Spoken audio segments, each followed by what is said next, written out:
Hello everyone. So if you have been hearing words like LangChain, agents, RAG, AI copilots everywhere, and you try to learn it from documentation or random videos, you probably got confused in about 20 minutes. So in this series, we are going to fix that. This is going to be a complete LangChain basic series, from absolute fundamentals to actually building working AI applications. We won't just start with complicated agents immediately. First, we'll probably understand the building blocks that are necessary to work with LangChain. In this series, we will cover how to invoke LLM models in different ways, how to build a simple chatbot from scratch, prompt templates, what they are, what they actually do, and how do they matter. We will also look about the memory aspect of it, how chatbots remember conversations, and finally, we'll create agents and connect them with tools. By the end, you shouldn't just be able to copy a tutorial. You should be able to design your own AI workflow. I'll keep everything practical, simple, and we'll write code together step by step. So if you are trying to get into AI development or if you have been stuck watching 50 tutorials and still lost, the series is for you. Let's get started. So what exactly is LangChain? In simple terms, LangChain is a framework that helps you build applications using large language models. There can be different large language models like your Gemini or GPT or Cloud, whatever it is. Normally, if you are just calling an LLM API, you need to send a prompt and get a response. That's it. But real world AI apps need more than that. You might want memory, chat history, tools, databases, retrieval from documents, or even create agents that can operate on tasks autonomously. So LangChain gives you ready to made building blocks for all this. So instead of writing a lot of custom logic from scratch, we can just focus on designing the AI behavior. LangChain, as you can see here, is an open source framework with a pre-built agent architecture and integrations for any model or tool. Now, if we scroll down, we will be able to see a diagram. This diagram is the one which is explaining about an agent. This is the typical agent diagram. Now, what does this diagram say? We can see that there are four nodes over here. The first one is a request. The user would be giving the request. To whom would be giving? He would be giving it to the model. The model now will process the request. There are additional steps which are involved during this request processing. Suppose, let us say that the user wants to query the model to get data from a particular database. The model as such does not have any connection to the database. This is where the concept of tools come in. So the model based on the tools will perform some kind of action. That is what is given over here. Now the tool would again give a response back to the model, which it would give it to the users in the form of a result. This entire workflow can be done with help of LangChains. So above here, you can see a button called docs. Now we go to the LangChain docs. So basically, this is the LangChain docs. Whenever you click that button, this specific window will appear. So here you would be able to see the process how to get started with LangChain. So we go here.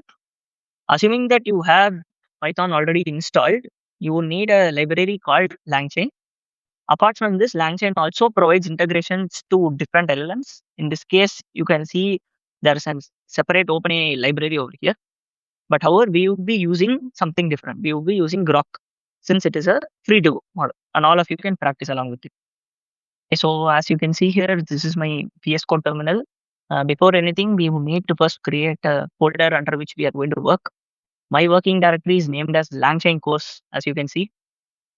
So now, before we start installing anything, we first need to understand one small but very important thing: a virtual environment. Now, what do you mean by virtual environment? A virtual environment is basically an isolated Python workspace for a project. Normally, let us say that if you install a Python package on your system, it gets installed globally. The problem is if different projects need different versions of the same library, one project might need an older version, while another project needs the latest version. Everything will start to break. The virtual environment solves this problem. So, how do we create a virtual environment? Assuming that you have already installed Python and you have pip installed already, the first thing that we would want to do is we want to write this command. And now Python -m venv. What this actually will do is it will create a virtual environment. So we can see that here the folder structure is created called as venv. Inside this venv, we will have another folder called as script, and we have an activate file. This activate file is responsible for activating the virtual environment. So the next command would be to activate the virtual environment. For that process, we need to write this command.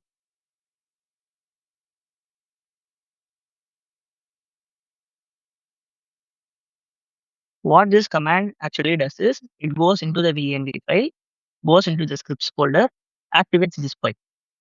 So whenever we click this, we can see that here a new word pops up called venv, which means we are successfully inside the virtual environment. Okay, so the next major thing that we want to do is create a requirements file. This requirements file will contain all the libraries that we are going to install.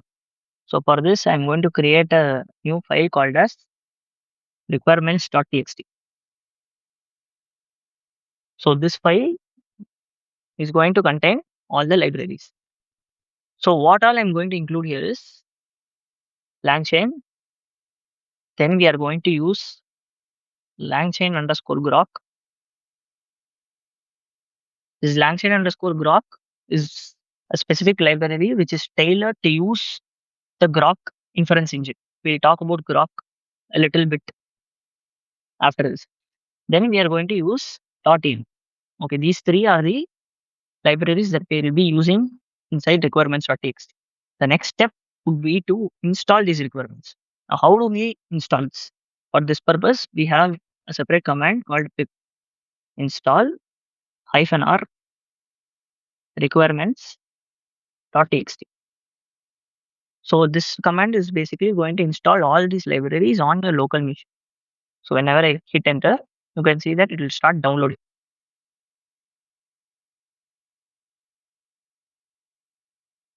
Yeah. So we have downloaded. The first step is to create a virtual environment, and the next step would be to create a requirements.txt file and download all the requirements. Okay, so the next step would be to create an environment variable file. So we'll be creating it and it would be named as .env. So we would be specifying all the environmental variables which is going to be used in this project. Now, moving on to Groq. As for this entire series, we'll be using Groq as the primary source of LLM. Now, what is Groq? Groq is a LLM inference engine. It provides access to multiple different types of models. There are different model providers like OpenAI, Gemini, Cloud, all those stuff. It is very easy to integrate and it is easy to scale and is also free of cost. So first step you need to do is you need to go inside.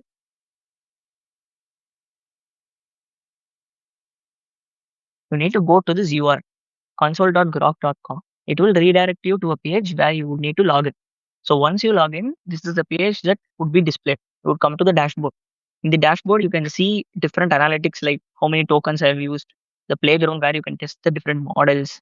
We will have docs, which we will need to go now. Then these are all the different models. There are different models for reasoning, function calling, text to speech, speech to text, vision, all those stuff. So the next step would be to go to the docs. When you click docs, it will again open this specific window, inside which you can see that there is a separate section for models. When you click this model section, these are all the models that Groq supports. We have production models like LLaMA, GPT, Whisper, all this stuff. And every single model will have its own set of model ID. This model ID is the thing which we would be using in our code. So, so the next step would be to get the API keys. Here above you can see a button called as API keys.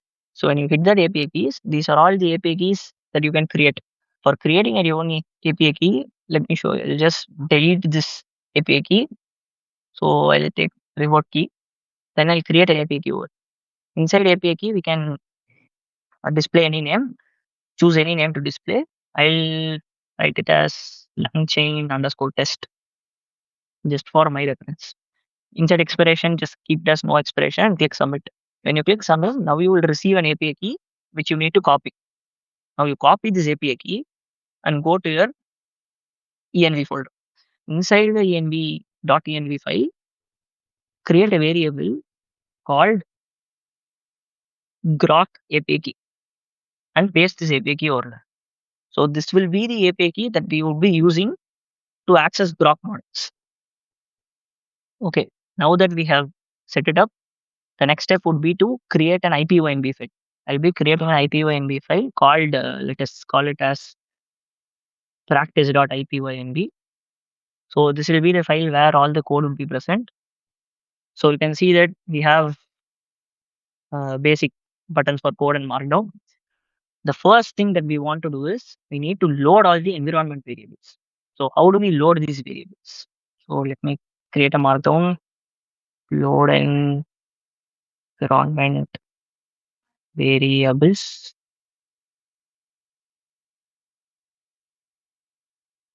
So the first thing we want to do is we want to import OS. OS is another library, and we also want to import .env.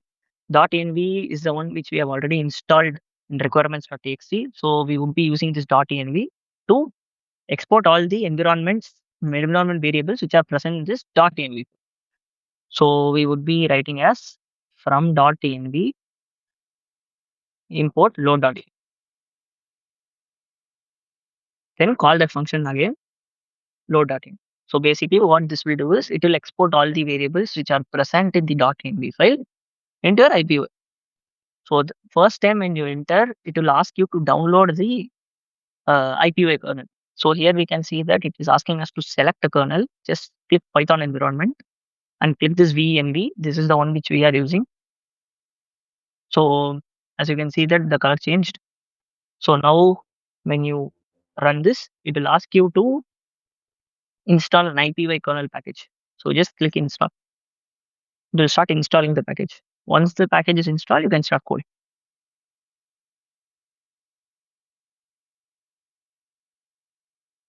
Okay, here you can see that it has finished it. So after this, we would need to set the environment variable. For setting the environment variable, you need to type it as os.environ. This os.environ is going to get your Groq API key. You should note that Groq API key is the exact name that I have already specified in the .env file. Whatever is specified here should be the one which you are importing here. So this will be as os.getEnv of Groq API key. So now what I have done is I have exported the environment variable from this file into this file. If I am writing something like print os.getEnv of Groq API key, I would simply get the API key printed over here. So this is the first step to load all the environment variables. The next step is we will start working with LangChain. The next step is to import the model. So importing the model. There are multiple different ways to import a model. We'll discuss two different ways to import a model. The first way one, we are going to use the LangChain Groq library. LangChain Groq library is the one which we have installed with requirements.txt. So the first way, from LangChain.Groq import Chatbot. So what this essentially will do is it will create an instance which will help us to chat with the model. So the next thing is you need to define the LLM.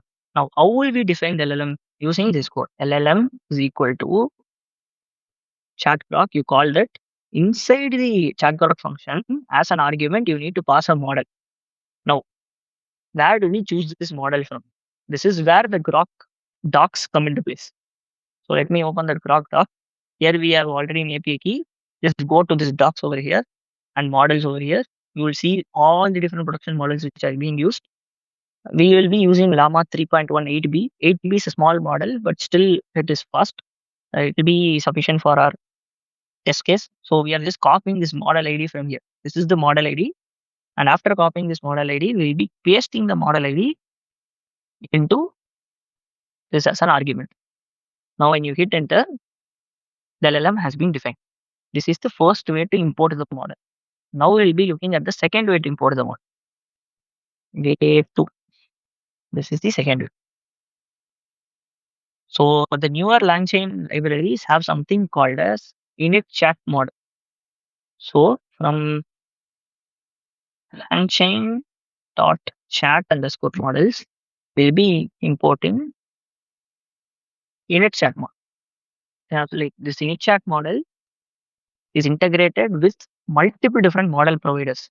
With a single function, we'll be able to call models from OpenAI or maybe Groq, or it may be even Gemini. But here in way one, we have said explicitly stated that we are importing Chatbot. So here we are only able to use the Groq models. We cannot pass in the Gemini model or OpenAI model with the help of Chatbot. But with the help of init chat model, we'll be able to do so. So similarly, we need to call an LLM. Let me name it as LLM init is equal to call that function init chat model. Now inside the argument, you need to specify the model provider first. Here for the model provider, we have Groq. So we'll be writing Groq colon the model name. What is the model name that we have used? We have copied that model, that is LLaMA 3.18b instant. So we'll just paste it over here. So this will be the LLM that we are going to initialize. So these are the two ways to import the model. You can either use chat Groq or you can use init chat model, which is a global configuration. The next thing is to get the response. The next step would be to getting the response from model. So inside getting the response, again, there are two different ways to get a response. We will see the first way. So let me type way one. First, we'll define a variable called question, which should be the normal query that we are asking. For simplicity, let me just type tell me about Burj Khalifa. This is the question that we are going to type. So the next thing would be to pass this question into the LLM to get the response. For that purpose, we'll be using response equal to LLM dot invoke. This dot invoke method will help us to pass a question and ask the question to the LLM. So we'll be typing LLM dot invoke of question. Now the response has already been generated and stored inside this response variable. Now if I try to print response, let us say I print the response as a print response, you will be seeing that you will get the content something like this. The response is essentially a dictionary which contains the key content is equal to then all these are the contents. All these are the contents. Then user message, metadata, input tokens, output tokens, total tokens, what are all the tool calls, what is a model ID, then who's a model provider, all these things. If you want to just view the content, you can simply put print response.content. And here we have asked saying a Burj Khalifa, and the model is able to print all the response. This is the way one. Way one is using this LLM. They are invoking via chat graph. Now it is get the response via way two, which is using init chat model. So now the same thing we'll be doing way two. Way two would be again the same thing over here. I'll just copy this. Now instead of LLM, we need to put LLM init. Why LLM init? Because here we have defined the second LLM as LLM init. LLM init equal to chat model of Groq. So we'll be doing this and we'll name it as response one or something. And similarly, we can print response one dot content. Sorry, content. So this is also getting you. So we have seen how do we actually create a particular project. There are three important steps necessary. The first one is to create a virtual environment. The second one is that is essential is to create a requirements.txt where we would be downloading all the requirements needed. The third and important thing is to create an env file. Inside the env file, we'll have this API key. This API key is the one which we get from the Groq docs. Then we have seen how to load the environment variables, how to import the model. There are two different ways to import the model, and how do we get the response using both imports. Okay, so now using all the functions that are present that we have defined here, we will now create a simple chatbot. This chatbot will be able to answer any question that the user asks. It may be of any matter until the user is able to ask.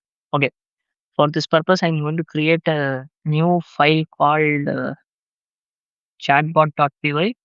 So let us name it as chatbot.py. So the first step would be to import all the libraries. Again, we need to first import OS. Then we need to import the .env library. .env import load.env. Then we need to call the load.env function. The next step would be to set the environment variables. So we have os.environ of Groq API key. This will set the environment variables. Then we will call the init chat model from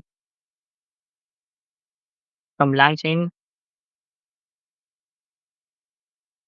Okay, so from LangChain dot chat underscore models, we'll again import init chat model. Now we are going to define functions. There are two functions that we are going to create. The first function is going to be called as create model. The main aim of this function is to return the model itself, given the model's name. So we'll create a function called as just create model. So this create model will expect an argument, which is the model name. So as we pass the model name into this function, we need to define the model now. Model is equal to init chat model. If you recall, inside the init chat model, there is a specific format in which we should give it as an argument. Here we can see that first is the model provider, followed by a colon, followed by the model name.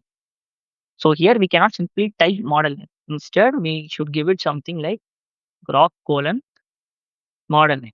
But again, this is also wrong because Groq colon's model name now becomes a part of a string. For this purpose, we use something called as an f string. F string is also called as formatted string.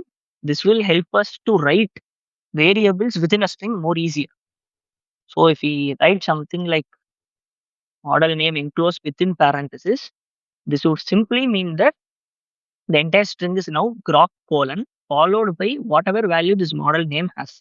So which is in our case LLaMA 3.18b instead. So we'll be giving this LLaMA 3.18b as a parameter argument. This argument would be present in the string.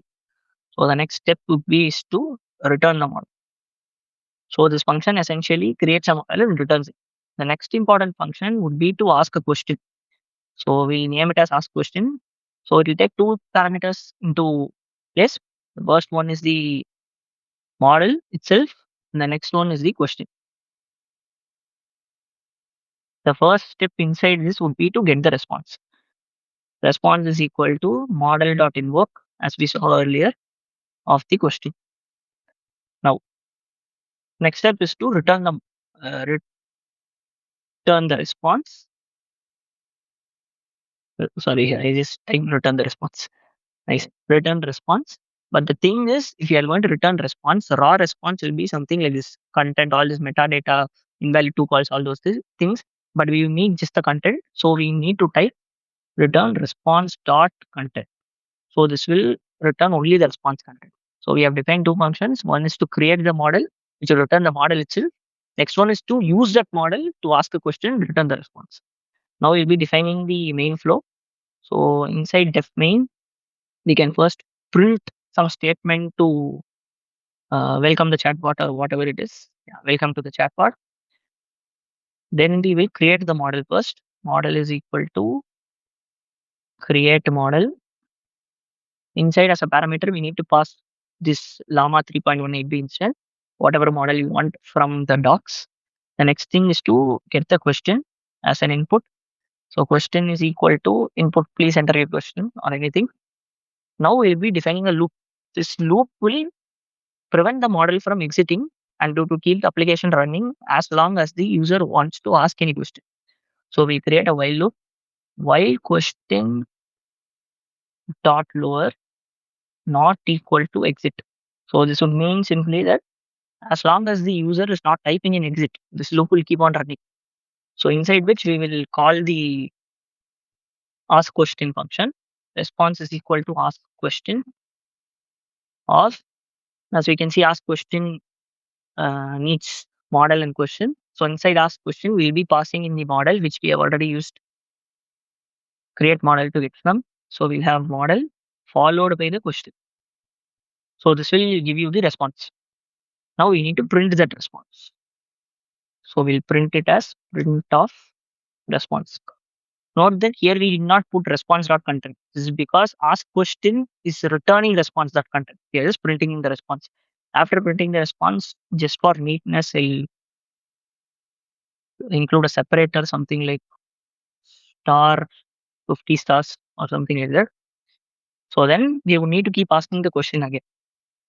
So we'll just copy this thing and paste it over here. So they will keep on asking the question until the user types in exit. So after this entire while loop is terminated, we will print something like print thank you for using the chatbot. Sorry. Now I'll be calling this function if name equal to main. Yeah. So basically this is the entire flow. The first thing would be to import all the OS. Next thing is to set the environment variable. Next thing is to create two functions. The first function is going to create a model, return the model. The next step is to create the ask question function, which takes in the question and model as an argument. It will return the response.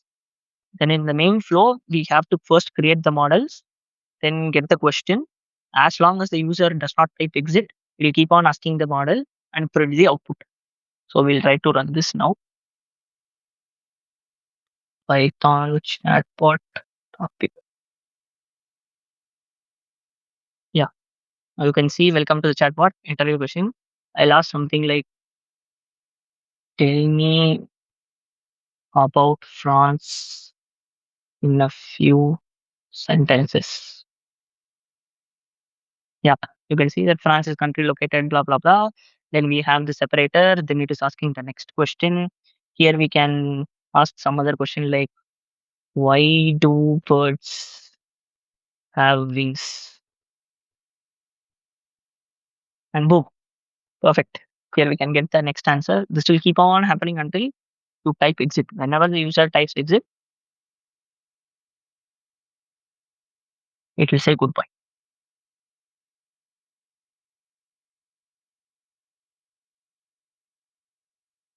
Okay, sorry. Here you need to type it as lower. Then it will work. Try it one more time. On chatbot.py. Yeah, I'll type in exit. Yeah, you can see that it is saying thank you for using the chatbot. I missed the parenthesis over here. So be sure that you add this. Yeah, so this is how we are going to build a chatbot. This is all for this video. The next video we'll be seeing about prompt templates, the importance of prompt templates, different types of prompting, different ways that LangChain allows us to use prompt templates, giving the bot a persona, giving the bot certain guardrails of what to do, what not to do, and stuff. So thank you for watching.